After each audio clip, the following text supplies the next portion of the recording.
told their story na you were even supplying drugs to them. Ito po. Galing sa Rolling Stone.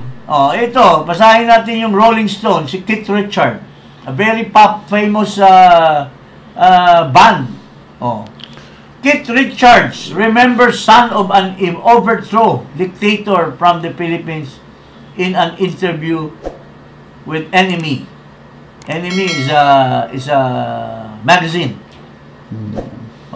Keith Richards' interview with Enemy magazine during their Steel Whale tour in 1990. So, as early as 1990 and before. Well, remember when we had this homecoming tour in England sometime in 1978 or 79. There was this young kid who is the son of a president of the Philippines. Sino pa bang ibang president of the Philippines na mayaman, nag-travel sa Liverpool, sa ibang parte ng England? He hung around with us for 2 months, riding with our tour, bus and plane, staying in hotels and acting like a roadie. He provided us kilos and kilos of cocaine, expensive alcohol and other drugs for free to be with us. But then his father got wind of his partying ways with us, and one day he was forcibly taken by some government agents during our concert in Manchester and flown immediately back to his country. That was the last time we heard of him until we heard that his father was overthrown by a peaceful revolution in 86.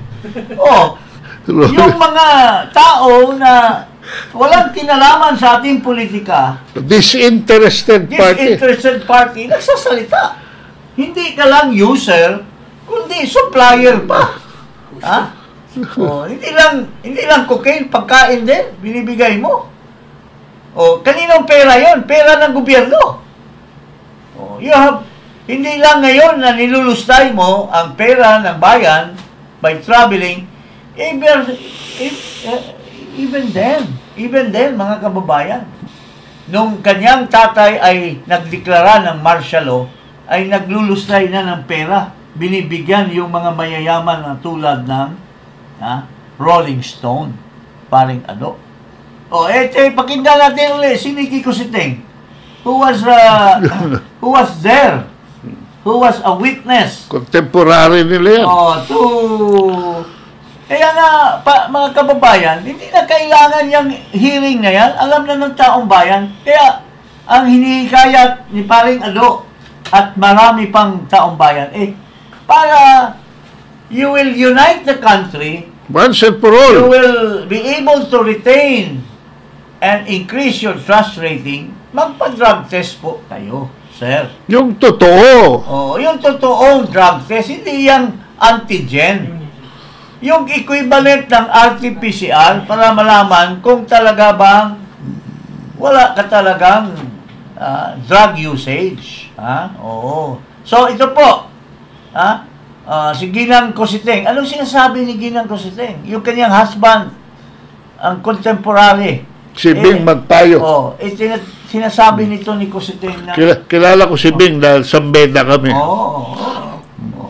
Yan o, magkakasama. Si Bing Magpayo, si Raal Dasa. Si Bing mukhang nagiging chicks niya itong kapatid ni Ralph Recto din. No.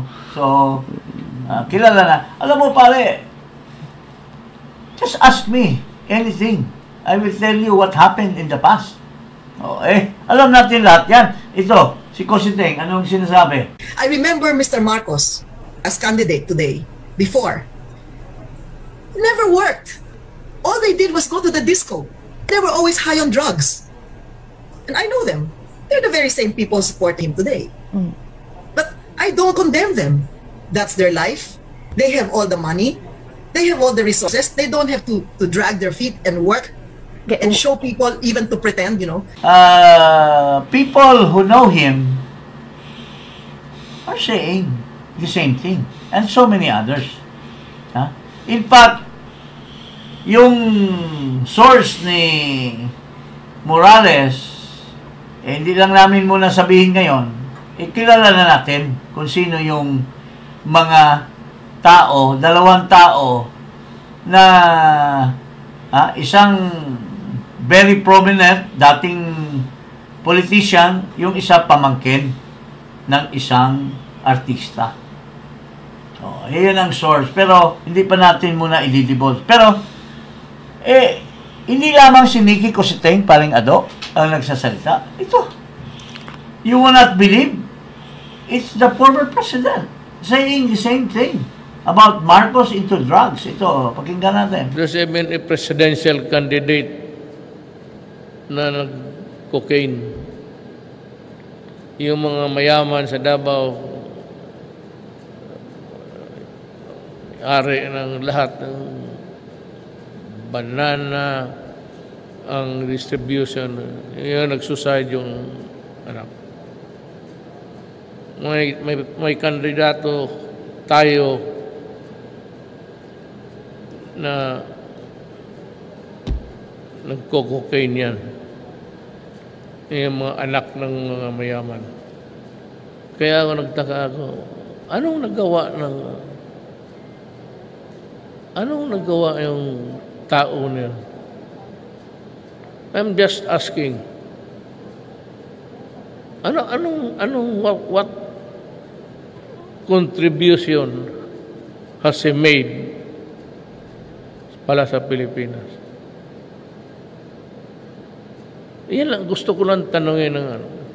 Hindi naman sabang bakit ang Pilipino parang lukong-luko na supporting. Magtanong lang ako sa inyo, ano ang ginawa niyan? Ano ang ginawa niyan? Anong kontribusyon niya sa anong society? kontribusyon niya? Tingnan nyo, pinagsabihan na kayo ni Duterte noong pa lang, before election. Pero, ang tigas ng ulo ng anak nyo po, Madam Mr. President. Kinukumbinsi na ng lahat. Kami, halos araw-araw, pinapakiusapan, ma'am, takbo pa kayo. Hindi naman po. Ang daming nabudol. Kasi hindi po tumupad. Hindi po nakikinig sa inyo. Hinoong Presidente Duterte. Na ngayon, sabi nila, nabudol sila. Kasi hindi nagmasid sa mga warning nyo. So, ano pong magagawa natin pagka ganyan ang ano? So, ngayon, yung mga nabudol, let's unite. Maghunos daily po kayo kasi naloko kayo, bumawi kayo. Try to correct your mistakes and unite for the people. Di ba, paring Ado? Pagka daw you make a mistake once, pwede pang maging error yan. Pero pagka twice ka na nagpaloko, ikaw ang luko-luko. Yeah. So, yun po. And that's the reason na maski matanda na daw siya, gusto na niya mag-retire, hindi siya makapag-retire, hindi siya makapaghinto dahil natatakot siya na walang maggiya sa taong bayan papunta sa realization na ito pala ay naloko lang ang mga Pilipino. So, yun po, Mr. Marcos, with due respect, sir, wag namang antigen lamang. Ang tiwala ng Pilipino, wag mong don't put it under the rug. Don't put it in vain. If you want to unite, if you want to be successful as president, because you are the only president we've got, show the people that you are not into drugs and that drug testing Sabi nga ni yung best friend mo, si Vic Rodriguez, go into a drug testing that is acceptable to everyone. Wag yung chismis-chismis lang yun ni Taberna. Wag yung antigen lang na 2 minutes lamang. Wag na po yun. And the people are looking for an explanation kung bakit pag ganun ang mga direksyon ng polisiya mo sa gobyerno, especially when it comes to our foreign relations, na kung saan dahil sa walang pumapasok na economic assistance from other countries ay naghihirap ang taong bayan. At gagawa ka ng announcement ng ganitong araw after just a few days, after a few weeks, after a few months, iba na ang direksyon. So, nagtataka mga taong bayan kung bakit patumpik-tumpik, no? Walang direksyon, walang punto de vista. And in the first place, ito lang nga what is so puzzling with this president is pag-assume mo pa lang nagyabang ka na bigyan mo ng solusyon ang problema ng taong bayan, which is food security. You even brag na akong hawak ng Department of Agriculture. Pero what happened? You gave up. You didn't do anything. Pinaubaya mo sa isang businessman who is of doubtful competence. And that has been isa pa lang, nagsinungaling na graduate ng college, pero months ago pa yan. Ano nangyayari hanggang ngayon? Where is your 20 pesos? Per kilo. Per kilo. Mabigas. So, sir, siguro, you have to start again. But before you start, you have to show the Filipino people that you are clean. That you have the competence, the sobriety to lead this country to the promised land. Baka yung barko natin malunod lang dyan, mabangga lang ng isang bato dyan sa Southwest Philippine Sea or whatever. Tapos, hindi lang yan, may kabulastugan na ng karamihan, pati yung mga dilawan, lalo na itong Ochoa, hindi na sumisipot dito sa hearing. Sino ba itong Ochoa na ito? Why don't we listen to this guy? He is the guy who stopped allegedly Morales from pursuing his investigation. But before that, what was he doing to our country? He was selling us to China. Ito, pakinggan mo. Yung sinasabi ni General Parlade. Ang tanong, ano ang ginawa nila nung ang mga isla na ito ay tinatambakan? Sabi nila, ang comment ng isang netizen, sabi niya, tulog ka ba nung nagpa-file ang gobyerno doon sa arbitration? Tulog daw ako. Sabi ko, hindi nga ako makatulog kasi at that time, nandun ako sa J3, sa operations ng Armed Forces at nire-report namin itong mga reclamation na ito ng INCHEC doon sa West Philippine Sea, panahon ni Pinoy, pero hindi nila pinapansin. Lately, nalaman namin, 2017 ito nung nalaman ko, yung pala, ang may clearance nito, si Executive Secretary Paquito Ochoa. Ito, pangalanan ko na para tumimik na ito. Ito kaya pala, every week, ito si E.S. Ochoa, nandun sa Basilan, sa Zamboanga, para mangulekta nung share niya doon sa mga dolomites at sa mga lupa na dinadala doon sa West Philippine Sea. Galing yan doon sa Tumbagaan Island. Ngayon, patag na. Ngayon, halos nasira na yung isla. Kaya nandun na yun sa Languyan Bay ngayon, sa Languyan Island, yung mga kinukuha ng mga, after nung naubos yun, tumawid na doon sa Languyan Island. So, napakadami nito. Zambales, Mindoro, Palawan. Lahat ng mga quarries natin nag-contribute ng lupa doon sa West Philippine Sea. 2013, 2014, 2015. Tulog daw ang AAP.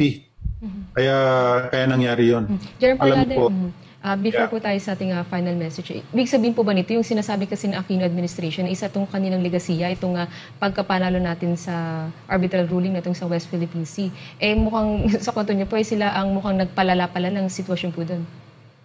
oh yes. Alam mo, walang kasing laki pa lang ng basketball court ang reclamation doon. Ni-report na namin ito kasi nakuha na namin ng picture ito. Hindi nila ina-actionan. 3 months, 4 months, 5 months after, every week, every other week, may picture kami. Hindi nila ina-actionan. Alam mo, nung meron malaking building doon sa isang isla, ito na nga, mga military structures na yung nandoon. Ayun, may lumusot niyan sa media na litrato. At doon nagsimulang malaman ng taong bayan na mayroon palang nangyayaring reclamation doon. Ano ang ginagawa ng INCHEC, ng Pilipinas? Wala. Bakit? Kasi binibili sa kanila, binibenta ni Paquito Ochoa yung mga lupa. Panambak doon. So he earned from it. Oh yes, Ibinenta definitely. pala tayo. Binenta tayo. Ngayon, sasabihin nila ang traidor yung Pangulong Duterte, administrasyon nito. No, I'm sorry. Executive Secretary Ochoa, nananahimik ka. Ang tagal ko na itong sinasabi. Walang sumasalungat dun sa sinasabi ko. Kasi alam nila, totoo ito. Ang daming sundalo nakakalam yan. Hindi lamang siyang nagpahinto, allegedly, itong Ochoa, ng investigasyon ni Ginoong Morales na sana matumbukan itong artista at saka yung politiko na nagdodroga doon sa isang kondo sa Rockwell. Traidor pa pala di umano sa bayan itong Ochoa na ito. Traidor pa pala kasi sabi ni General Parlade, ito pala yung kasama siguro yung kanyang bayaw, yung kanyang mga mag-anak, nagnegosyo ng mga Tambak na lupa. tambak na lupa, mga sand, mga mga bato para ibenta sa China. Kaya ito po ang dapat bitayin itong mga taong ito kasi sila ngayon ang nagbigay ng China ng materyales para gumawa ng Mga islands. mga isla, mga instalasyon, mga ano pa dyan, Fortification, airports, building, fortification. airport. Kasi pinagpipirahan ang ating bansa. Pero nasaan ito ngayon? Itong mga di umano yung mga traidor. Sino ang kakampi? Sino ang mga kaibigan? Kailan lamang, mga kababayan, dito sa makikita mo sa picture, sino ang mga kasabwat at kakampi? Ito. Sino ba yan? Ito si Ochoa. Yung La Cerda. Itong Domingo. Sino yung naka-blue na babae? Na sinasabi ni Baste Duterte, tingnan mo lang yung itsura, yun na yung state of the Philippines. Sino yung mga kasama? Yung nagpapasasa sa ating bansa. Itong Amerikano na negosyante na binigyan ng 15 years of extension ng ating Yun nakatayo. ating malampaya, walang bayad, giveaway. Na instead na kung pinabiding yung malampaya na yan, we would have made 10 to 20 billion ng windfall. Pero binigay lamang ng libre ni Marcos.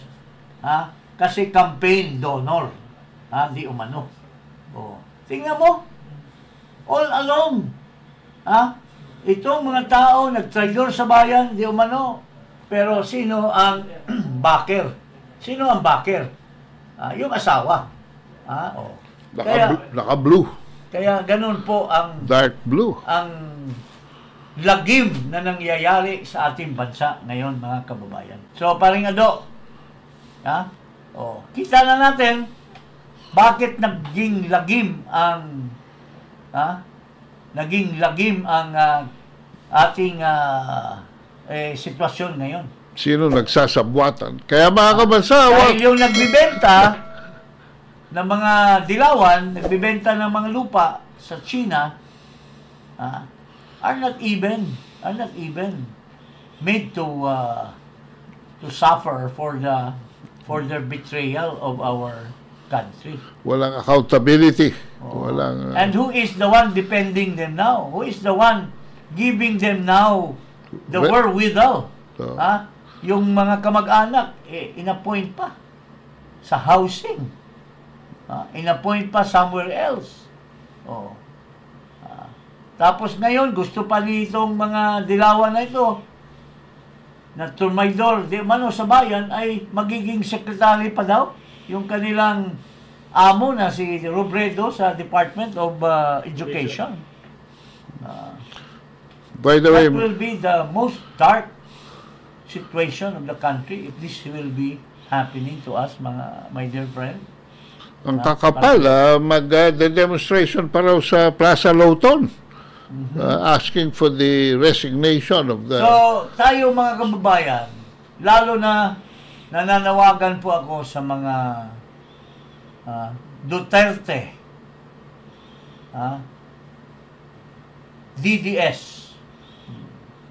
Magkaisa po tayo sa ating dating Pangulo. May mga rally sila na pinaggagawa ngayon. Doon ang mga issues ng ating bansa. Pakinggan natin, in spite of the fact na hinaharang, binabastos, dinideprive sa atin ang ating karapatan sa ating saligang batas. Pero we will not stop. We will continue and we will make our group bigger and bigger and bigger.